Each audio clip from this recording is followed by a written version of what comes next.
자, 그러면 매개 변수가 있는 저장 프로시저 호출을 한번 해보도록 하겠습니다.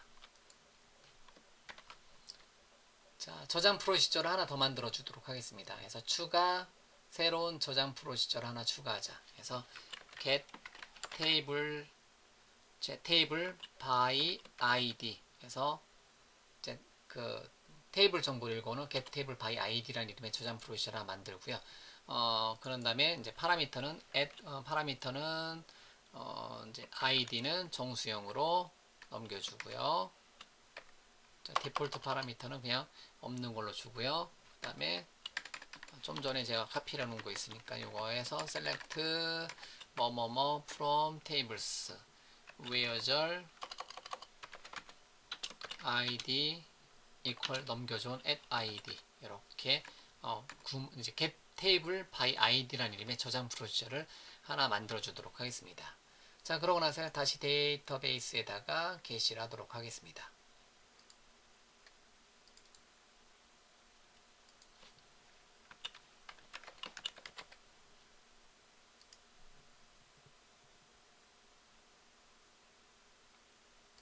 자, 됐죠? 자, 그러면 요거를 사용해주는 get tables by id를 사용해주는 메서드를 한번 구현해 보도록 하겠습니다. 자, 테스트는 일단 놔두고요. 닫고요. 자, 여기서 저장 프로시 사용하는데 이번에 매개 변수가 있는 경우죠. 그래서 매개 변수가 있는데 자, 이렇게 get 이제 with 이제 get by id with sp 이렇게 이름을 하나 주고요. 역시 매개 변수가 있는 저장 프로시저 사용. 매개 변수가 있는 저장 프로시저를 사용을 하는 걸로 이렇게 놔두고요. get table by id라고 이름을 줬죠. 그래서 get table by id라는 이름의 저장 프로시저를 만들었고요.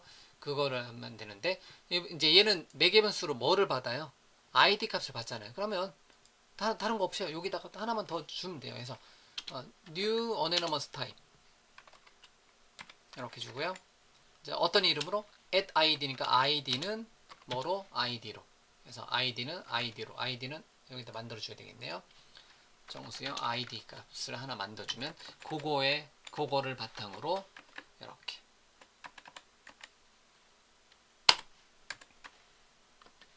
이렇게 넘겨주면 된다. 이렇게 다시요. 커맨드 타입을 밑으로 내리죠. 이렇게 넘겨주도록 하겠습니다. 그래서 get by id with sp는 몇 번 글에 대해서만 데이터를 읽어와라. 이렇게 매개 변수를 전달을 시켜주는 예제를 이렇게 구현해 줄 수가 있겠고요. 컨트롤 세미콜론 눌러서 콘솔 쪽에 가서 잠깐 테스트 해보면 이렇게 되어 있고요. 됐죠? 여기다 이제 직접 테스트하죠. 그래서 get by id 이것도 메서드 시그니처를 인터페이스에다가 추가하도록 하겠습니다.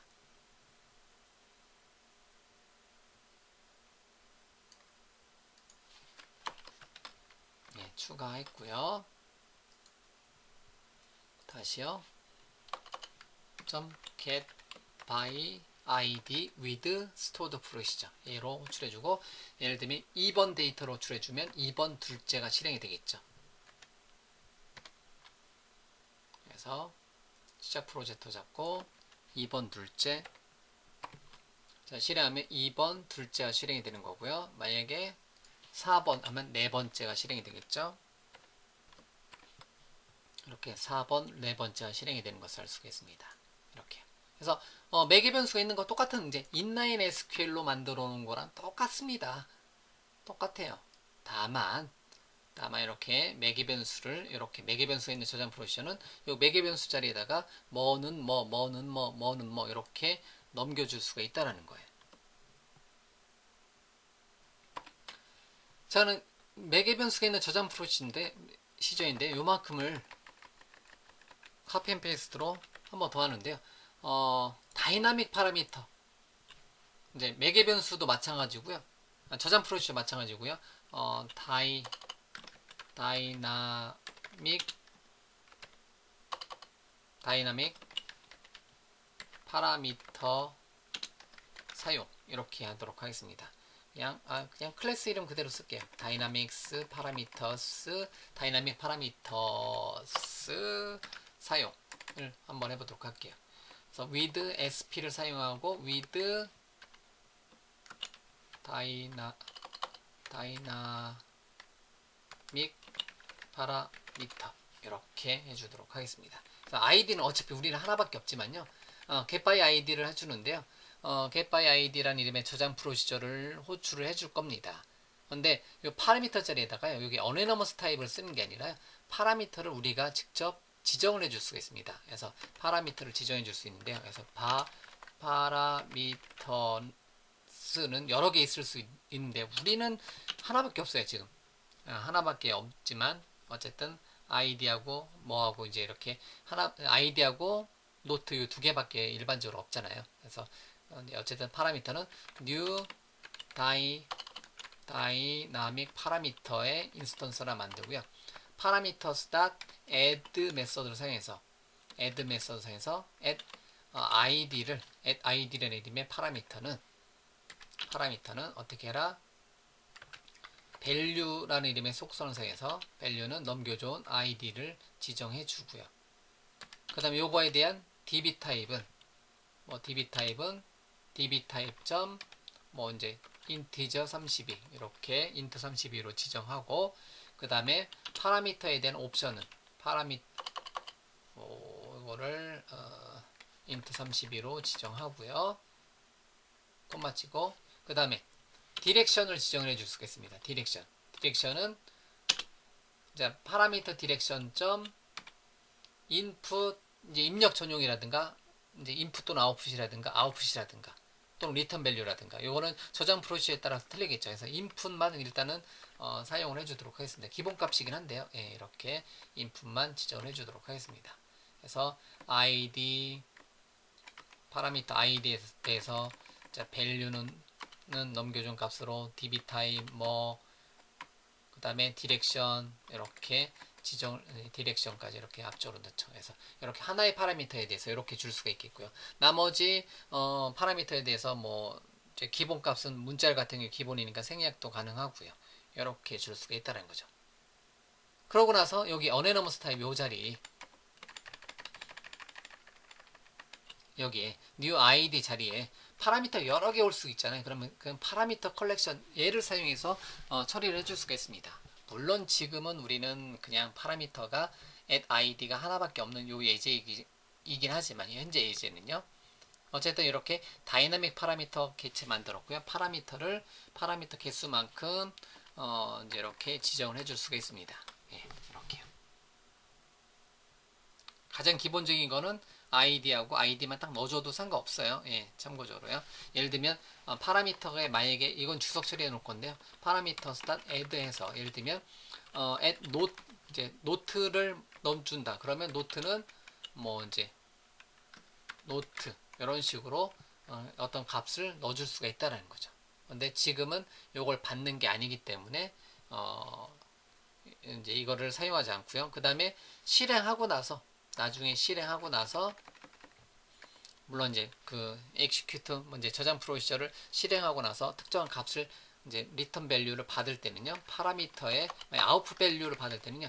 parameters.get 이제 예를 들면 정수형이다. 그럼 integer 타입의 at id라는 이름의 매개 변수를 아웃풋으로 받아서 사용을 해줄 수 있습니다. 요거 주석 처리 이런 식으로요. 이렇게. 자, 일단 요 모양만 일단 놔둘게요. 그래서 다이나믹 파라미터 개체 하나 만들고요. 파라미터 하나만 추가를 했습니다. 네, 옵션이 많네요. 값을 지정하고 타입 지정하고 인풋 또는 아웃풋 또는 리턴 타입을 지정해 주고요. 요걸로 받을 수도 있고요. 그 다음에 이렇게 실행해 주면 이 자리에 어네너머스 타입 대신에 파라미터가 들어오는 거죠. 스토어드 프로시저 호출할 때. 그러면 이름 길다. 요거 역시 인터페이스에다 추가를 해주고요. 카피해서 인터페이스에다 추가를 해주고요. 자, 메인 쪽에 가서 한번 테스트를 한번 해보도록 하겠습니다. 자, 그래서 요걸로 하고 4번 데이터를 읽어와라. 그럼 내용은 똑같습니다. 내용은 똑같아요. 근데 얘는 다이나믹 파라미터를 소스상에서 실행했다라는 거. 빌드 오류가 발생했네요.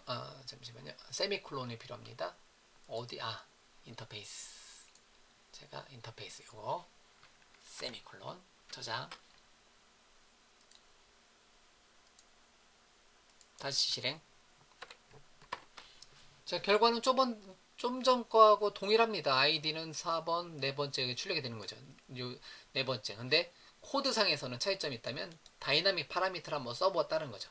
구현 누리동 잠깐 가서 보면 이렇게 보면 get by id. 그래서 위에 있는 거랑 똑같은데요. 그냥 new id equal id 이렇게 간단한 거는 이렇게 해줄 수 있는데요. 만약에 return 타입이라든가 이제 아웃풋 타입이라든가 인풋 또는 아웃풋 이런 것까지도 어떤 타입을 결정해주고 싶다. 인풋 또는 아웃풋 이러한 타입에 따라서 그 결과를 받고자 한다. 그런 경우는 이제 물론 이제 문자열 같은 게 간단한 거 이렇게만 해주셔도 돼요. 이렇게요. 자, 이렇게 어떠한 그 인풋이라든가 아웃풋 같은 거를 받아서 처리를 해주고 싶다 했을 때는 다이나믹 파라미터를 사용해 줄 수가 있습니다. 그런 경우에는 이런 코드 패턴으로 사용이 됩니다. 물론 요거는 코드가 좀 더 길어지는 경향이 있긴 하지만 여러분들이 이런 케이스는 이렇게 쓰시면 된다라는 거죠. 그래서 파라미터가 필요한 저장 프로시에서 파라미터 필요하고 파라미터 중에서도 아웃풋이 필요하다. 그런 경우에는 다이나믹 파라미터스 클래스를 사용해서 데이터를 던져주고 매개 변수를 던져주고 넘겨준 매개 변수를 받아서 사용을 해줄 수 있다. 이러한 형태는 다이나믹 파라미터를 쓰자. 이렇게 코드 하나를 정리를 해 놓도록 하겠습니다.